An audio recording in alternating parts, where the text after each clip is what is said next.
The Tao of Self-Confidence, episode 570. Welcome to the Tao of Self-Confidence, where I share stories of amazing women who have discovered their inner journey to self-confidence. Visit our website at thetaoofselfconfidence.com. Your inner journey to self-confidence awaits. Well, hello friend. Welcome to the Tao of Self-Confidence, where I share stories of amazing women who have discovered their inner journey to self-confidence. I'm your host today, Sheena Yap Chan, and today I have a phenomenal lady on the show today. She is a performer and also a plant-based lifestyle advocate, and I'm really excited to have her on and share her story with us today on self-confidence. So without further ado, I'm going to introduce you to Davina Goh. Davina, how are you today? Maybe you can fill in a little bit more about yourself to the listeners. Hi, Sheena. Thank you very much for listening in. So my name is Davina. I'm based in Kuala Lumpur, Malaysia. I do mostly at the moment things like emceeing work, voiceover acting, a bit of acting in theatre and film and TV. And my other career, I moonlight as my plant-based lifestyle advocacy focuses on trying to spread awareness about the plant-based lifestyle in Malaysia and breaking the stereotype that it's difficult, that is expensive and inaccessible. So my mission here is to try and bring the joys and health benefits to others through veganism.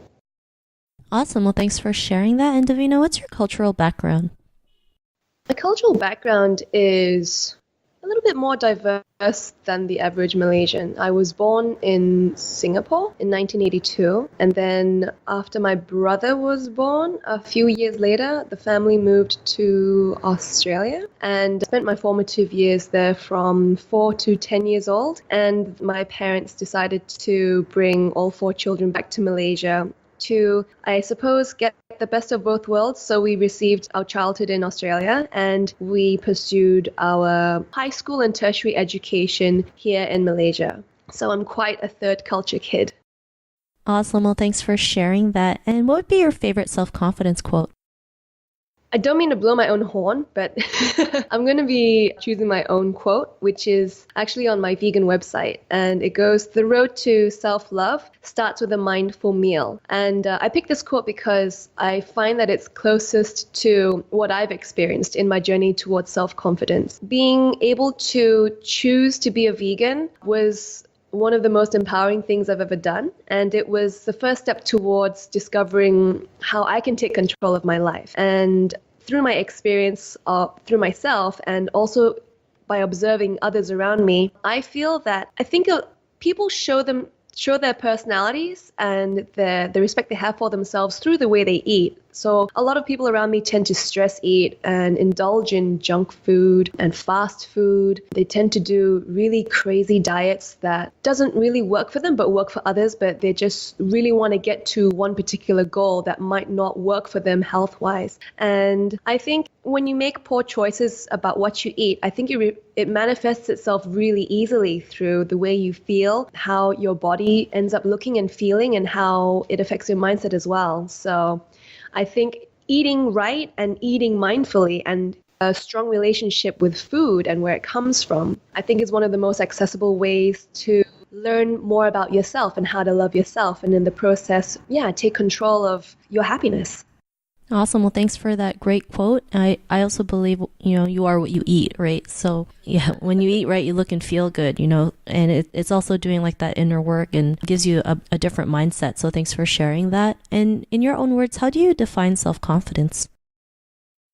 My definition of self-confidence is allowing yourself to be limitless. I love the word limitless. I first heard it in a Lady Gaga interview a few years ago and it stuck. I'm like, yes, limitlessness is one of the best words to describe the goal that everyone should achieve. Like the goalless goal, like whenever you see a limit, you see how you can stretch it. So I find that my choices in life have been defined not by saying, oh, there's no way I can get there. Let me see if I can just turn around and do something else. Whenever I see something that I want, but it looks pretty much impossible, instead of saying, oh, there's no way I can do this, I ask myself, how do I get there? Like, what are the steps I will take even if it's, beg, borrowing, stealing, which I haven't done yet, thankfully. What are the ways I can get myself towards a goal that doesn't seem attainable? So my definition is just realizing that there are no barriers and just realizing that there's sacrifices come with the rewards, and learning that failure is one of the biggest contributors to success. Thanks for sharing that great definition. And what was your life like before you discovered self-confidence? My life was really, I think it was very sheltered. But my family was a very traditional Asian family. My father was a very pragmatic, very rational man, and he ruled the house with an iron fist. And me being this little hippie girl, it did not sit well with the likes of him. So unfortunately, I was raised in an environment that didn't encourage me to explore who I really was. And it left me very scared and very lonely because I was given the impression that there's no one else who cares and no one else who is compassionate and who wants to love others. So I wasn't given the opportunity to care for others. I was taught to be selfish. And I didn't understand it. I didn't really know how to do it because all I knew was how to care for others. And I realized later that I was only able to care for myself once I was able to care for others. So before this, it just felt very discouraging. Like there were so many reasons for me to want to give up, but something in me just didn't. I just didn't know any other way to be. Thanks for sharing that. And, upbringing is huge, right? Especially as an Asian woman, we've been programmed to, stay in the background, always make others happy, even if it means sacrificing your own happiness, never making any noise. And, what was that point in your life when you realized your worth and that you can go out there and be the person that you are today? What was that aha moment?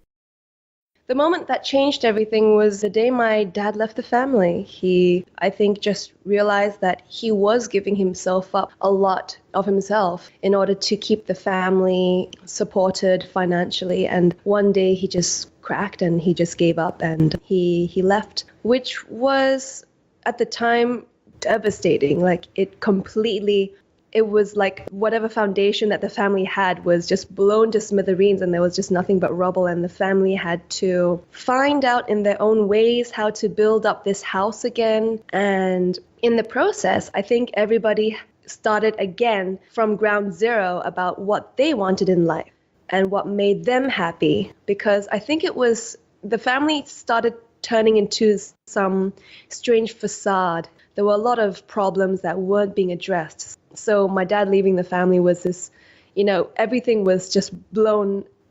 It was just out in the open suddenly. So I think it was an opportunity for everybody in my family, to start saying, you know what, forget about what everyone is saying. There was a lot of people who felt that they had a right to, they had the right to opinion and advice about what we should have done next. But at the end of the day, I think we realized that we have to pursue what makes us happy and what makes us comfortable and what brings peace to ourselves, no matter what other people say. So that was the aha moment, not just for me, but for everybody else. For me, it was like, wow, the person in my life who said that I couldn't do anything I wanted to do is now gone. And like, wow, I suddenly had this huge weight off my chest. Like, wow, now is my limitless moment. What am I going to do with this? Thanks for sharing that story. Sometimes we go through these unfortunate, situations, but I always believe, we learn something from them, right? And like you learn to be your true self and have, like you mentioned, that limitless moment to be who you want to be and like truly want to be. And because of that, what's your life been like now? Wow, my life is so different. I even look back at pictures, say about 10 years ago, and I'm like, wow, like I look pretty much the same. I look like I'm happy, but I question if the moments that those pictures were taken, if I was really, really happy. And in pictures right now, you can take a picture of me having the most glum face, but I think there's now an air of contentment. Yeah, I've really come a long way, and I finally am at a place where I've always wanted to be. I've never felt more happy. I've never felt more at peace with myself. I'm now doing the things that I love, and it's paying the bills, and I'm pinching myself because 10 years ago I was told that this would not be possible. And I never expected to be married.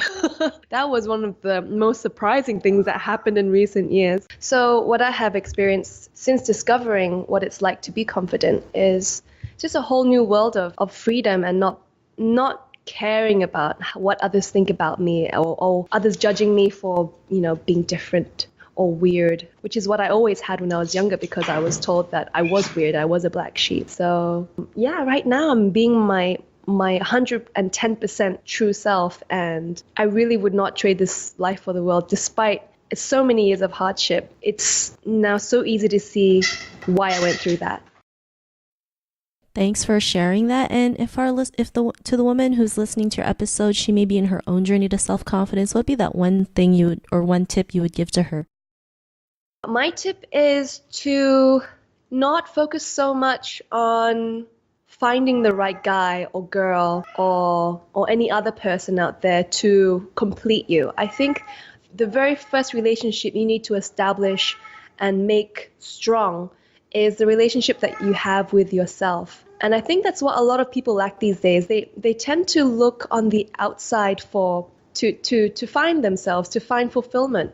And I think that's why a lot of relationships fail, because people don't even know who they are themselves, let alone, get to know somebody else. So my advice is to start with finding out what makes you happy and what doesn't make you happy, and learn through mistakes and honor the moments where you fail, when you fall, and it's not a bad thing. Because when I have leaned into discomfort, those were the moments where I learned so much more about myself than any other moment of happiness ever could. And I think it's important to not run away from discomfort, because those are the moments that will strengthen you whether you realize it or not. And if something resonates with you, if there's a call, if there's a calling, regardless of whatever commitments you have in your life, I think it's important to just let that stick in whatever capacity you can let it stick and let it grow on you. There's this amazing quote that I saw online by Rain Dove. She's a model and she promotes gender fluidity. And